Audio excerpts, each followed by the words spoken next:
Representative Ilhan Omar has verbally bitch slapped Elon Musk over an absolutely moronic and easily fact-checkable statement that he made on Twitter. It all started, as everything with Elon Musk does, a random person tweets something and the richest man in the world instantly gets involved. So this guy, Arthur, posts this, and it's sheer madness, so why wouldn't it be on Elon Musk's algorithm? It says, how is this not treason? Incentivizing illegal immigration by vastly expanding welfare and giving it to non-citizens, which of course we don't. But I love the implicit thing there that we should never actually give things to our citizens because then other people will want to become citizens. Following that logic, we should really make it as crappy as possible to live in America, and then nobody will want to come here. Thanks, Arthur. Anyway, keeping borders open, which of course we never have, creating fast tracks from asylum to citizenship, allow mail-in ballots and eliminate photo ID for voting. The idea being that people who are not citizens can vote, which of course is also not true. So multiple verifiable lies here.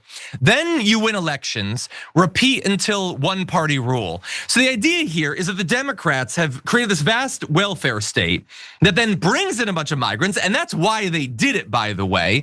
And then they let those people vote, which of course they don't, but let's pretend that they do. And so then the Democrats just keep winning and winning and winning. And as I look around the country, and especially DC, yeah, they do seem to win all the elections, don't they? You know how they don't control the White House, the Senate, the House, or the Supreme Court? I mean, look, even if you believe all the conspiracy theories about welfare and about mail-in votes or whatever, you do know who's in charge of the government, Arthur, don't you? But anyway, the idea being we need to stop this. And so he's got this insane theory. It's implicitly racist. So of course Elon Musk is gonna get involved, which he does. And he tweets, this has been happening for years. Ilhan Omar is the most obvious example. A large number of relatively recently arrived Somalis will elect only a Somali to Congress in that Minnesota district.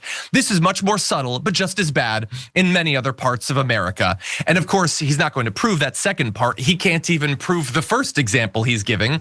But don't worry, we have the facts on that, or at least we do now, thanks to Representative Ilhan Omar, who had to respond to this insane racist conspiracy theory by the world's richest man, saying, you are one of the dumbest people on earth. And I agree.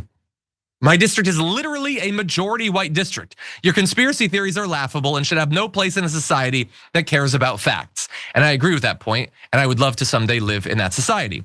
And so here is the actual racial breakdown of her district. You see the big orange one? That's non-Hispanic white people.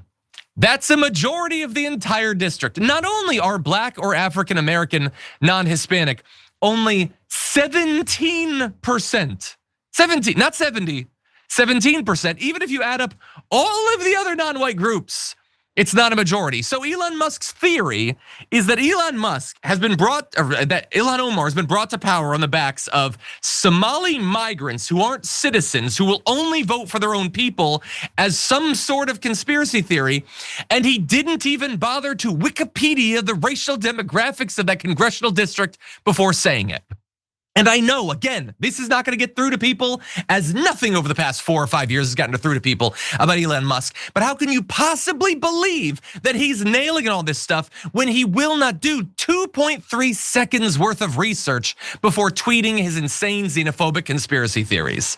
In any event, I am glad that we have Ilhan Omar who will respond to this sort of stuff, but I would also love to not have her have to respond to this sort of stuff. I would love for us to be able to have an actual debate on the policies and not have all of it infested with the most disgusting and corrosive racism constantly. And we don't have time to get into all of it, but I know, did you see the TPS thing that was updated earlier today?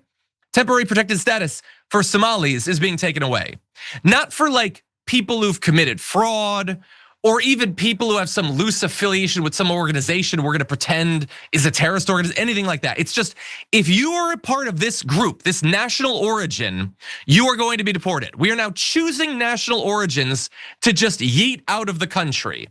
And so, look, maybe they would have gotten here anyway, but look what Nick Shirley was able to accomplish. He got a white mom shot in the face and murdered, and now this entire group of people, none of whom he even knows, let alone hasn't even met, now get deported, okay?